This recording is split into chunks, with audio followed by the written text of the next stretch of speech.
Joining us now by Zoom chat is E.J. Antoni. He is a research fellow at the Heritage Foundation in Economics, and we're very glad for his time today. Good morning to you, Mr. Antoni. Good morning. Thank you for having me. Yeah, praise be to Jesus. Thank you for your time. Let's talk about the Inflation Reduction Act. I found it very interesting. According to even an NBC poll recently, 71% of Americans said that they think this is going to make things worse. I think that speaks volumes. NBC, 71%. That's quite a majority there. What is the deal with the Inflation Reduction Act? Well, I think that poll shows that people are not buying into the marketing hype. This is the naming of this bill, that is, was the greatest example of deceptive marketing that we have today, something that we used to call lying, but I think that's a little too old-fashioned for Washington these days. No, there's really nothing in this bill that's going to reduce inflation. In fact, we only have things that are going to exacerbate price increases, whether that's energy specifically or pharmaceuticals, right, drug prices, or even just the price level overall. I found that interesting in your article, which was posted up at the heritage.org, the deceptive marketing of the Inflation Reduction Act, is you talked about the angle on energy. Can you explain to me how this act, the Inflation Reduction Act, will actually impact me or our listeners at the pump? Oh, absolutely. So people don't realize how much energy impacts everything we do and everything we buy. But if we want to look at just those energy prices specifically, we now have new taxes on coal, on oil, on natural gas. So we're going to have additional taxes on things like gasoline that will help drive up the price at the pump.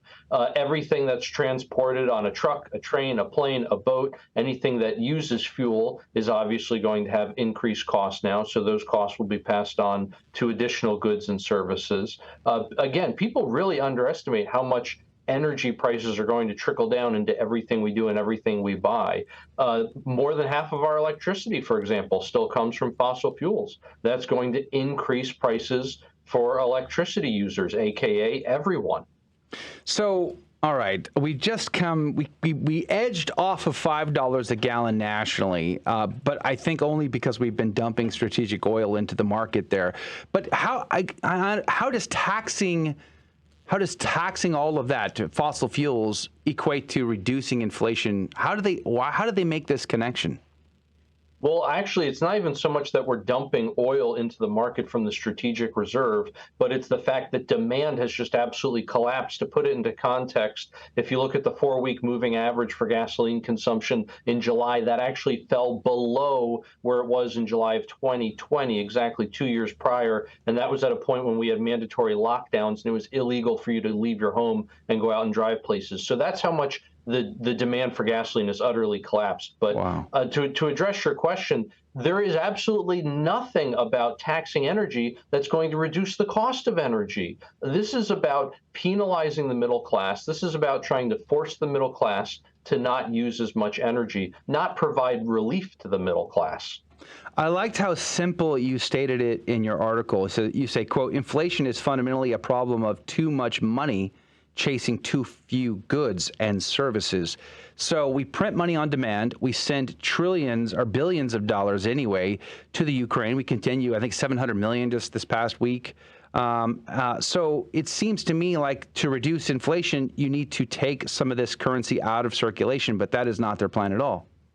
No, not at all. And, it's interesting if the Democrats really want, not just the Democrats, but the Republicans too, if members of Congress really want those 87,000 IRS agents that are coming for the middle class, if they really want those agents to find some of our tax dollars, they could probably find it very easily if they just went to Ukraine and looked for a few minutes. But, that being said, there is, again, nothing in this bill that will address inflation. There's nothing in this bill that is going to reduce the amount of currency in circulation. There's nothing in this bill that is going to increase the relative amount of goods and services in the economy. Again, those taxes on energy make everything more expensive, and that only reduces the production of goods and services, not increases it. So again, it only exacerbates this imbalance between the quantity of money and the quantity of goods and services in the economy. All right, so we're going to see increases in the. Do you think that's going to happen 2023? Is it going to be still 2022? When are we going to see the rise in everything? Because as you pointed out, everything comes on a plane, a boat, a truck, and as a result, our food, all the stuff we get at Amazon, all of that has to suffer from that. No? Absolutely, but because of things like contracts. And because of our very complicated supply chain and logistical network, some of these things take a very long time before they trickle out. Certain prices, for example, are only adjusted about once a year. Rents are a very good example of that. When you have an apartment, for example, that you rent, you lock into that price typically for 12 months, and that price cannot change for those 12 months, no matter what increased costs your landlord is facing, which is why sometimes at the end of that year, the landlord has to dramatically increase the rent in order to cover the dramatic increase in cost that he or she has been having to pay for the last 12 months. So some of these costs are going to be borne out very quickly, but we are right now today still seeing some of the trickle-down effect of the increase in energy prices that happened a year ago. So by no means is this going to be a sudden shock to the system, but more so a slow trickle that's going to happen over the next couple of years. So, okay, let's just say there's a dramatic turn in the midterms. Do you see that affecting this in some way? If let's just say the Republicans get control of both houses, I don't think that's projected to happen. But nonetheless, let's just say they get the Senate, they get the House. Would they be able to overturn all of this? Is it too late? Is this spending now set in stone? Unfortunately, well, take this with a grain of salt, I suppose, because I'm a monetary scientist, not a political scientist. But that being said, once the Republicans take back control of the House and the Senate, if that actually happens, they're really not going to be in a position to have a veto-proof majority. In other words, everything that they pass can just be stonewalled by Joe Biden in the White House. So it's not so much that things will be reversed as the damage will stop. So at that point, they're playing damage control and not really reversing things. Unfortunately, the country would probably have to wait until 2025 to see true reversals. So they got the spending bill that they were looking for. They wanted this in one big package early in his presidency, but now they've spread it out over a couple. No, that's exactly right. But, again, just to show you that this really is about policy and not really about politics, under the Biden administration, Republicans in Congress have been complicit in over $1 trillion of excess spending. Wow. That's above and beyond what the government was already spending. So by no means is this only like a Democrat problem, for example. This is very much a problem with our current elected representatives. It just so happens that when some people do the analyses that they find that most of those people are Democrats, but by no means is it an exclusive problem. I want to ask about specifically, I've heard some crazy things about this bill, and I want to know whether or not they're in there. Can I ask to start with, how big is this this Inflation Reduction Act? How many pages are we talking about? Oh, that's a very good question. There were so many versions of this that were bantered around. Some of them ranged in length from, only a few thousands of pages to tens of thousands of pages. So in terms of the actual language, how much it was condensed in the final version, I'm not entirely sure. Sorry about that. That's a very good question. I like the way you said that. From a few thousand to 10,000. Like a thousand would be considered insane to me. But okay, because who can read that? I can hear Nancy Pelosi's words in my ear right now. We must pass the bill to find out what's in it, right? Right, that's exactly, yeah. Just don't worry about it. It just boggles the mind. So many lobbyists are writing these bills, and their sponsors, have they ever even read them? They're just bringing them to the floor for votes, not even really knowing what the impact is. It just seems utterly insane to me. You'd think we would pass a law that prevents that from happening, but it does nonetheless. All right, so let me ask about this. I've heard that in this bill, there is a provision of a certain portion of the funds to buy a whole new fleet of postal trucks that are all electric. Have you heard that? Yes. Mm-hmm. Yeah, there's all kinds of subsidies in here that are basically handouts to the political donor class. to different special interests. A lot of these so-called green technologies, which really aren't actually green at all. Once you look at the environmental impact of creating solar panels, devices which, by the way, don't even last to the age of maturity. Think about that. There's not a solar panel in the country that's old enough to vote, right? I mean, it is absolutely insane, the environmental damage that we are doing with all of this production of wind and solar technology. And yet that has now been enshrined into law at an ever-increasing rate. So buying a new fleet of postal trucks, which is powered by coal, through the conversion of electricity, somehow reduces our inflation somehow. I'm not sure how, but they put it in this bill. And then, of course, I've heard that there are guaranteed loans to indigenous peoples. Yes, guaranteed loans. In that regard, also guaranteed loans, again, to different special interest groups that are involved with these so-called green technologies. So if we all remember the Solyndra scandal, imagine that on steroids, and that is essentially what we have here. We have all of these green energy boondoggles that now are going to get special loans endorsed, or I shouldn't say endorsed, but really backed by the taxpayer, so that if and when those loans go bad and those people default, the taxpayer is stuck with the bill yet again. Wow. Mr. Antoni, I have a question here. It's more of a theoretical question. Back when we were waiting for the GDP report to release earlier, was it earlier this month, Joe, or the month before? Anyway, we were waiting for it to drop. July 28th. It was July. We were trying to figure out whether or not we were in a recession. And to go back to an earlier point you made before the break about marketing, there seems to be a sort of marketing that has to happen from the Biden administration to tell us whether or not we're in a recession, kind of preemptively telling us, well, you know, they're going to say something, but the reality is we're fine. I want to ask you, what kind of marketing is there, and how does that affect the mind of the average American? And as a follow-up, are we in a recession? Well, don't believe your lying eyes. The sky is green, the grass is blue, right? And what's really ironic is that the very Biden administration officials that have been spinning so incredibly hard to try to tell us that 2 consecutive quarters of negative economic growth does not mean a recession, themselves have been on the record, whether in the recent past or in the far past, saying exactly that 2 consecutive quarters of negative economic growth is in fact the definition of a recession. For literally every economics course I've ever taught, that has always been the case. That has been written in the textbook, not a textbook that I wrote, but simply the textbook that we used. That has been the definition for I don't know how many years. In the last 3/4 of a century, we literally have not had a single period of 2 consecutive quarters of negative economic growth that was not ultimately considered a recession. So that being said, yes, we are absolutely in a recession. And this is just the latest example of political spin, right? I mean, why on earth should we believe the same people who tried to redefine what a vaccine is or what a woman is? I mean, my goodness, you can't even tell us what a woman is. Why is anyone listening to these people? These are the same people that told us inflation was transitory.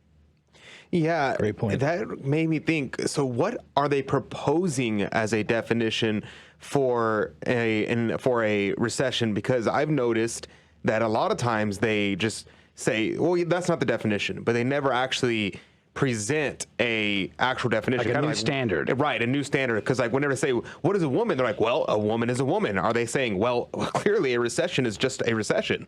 Like, what exactly are they giving us?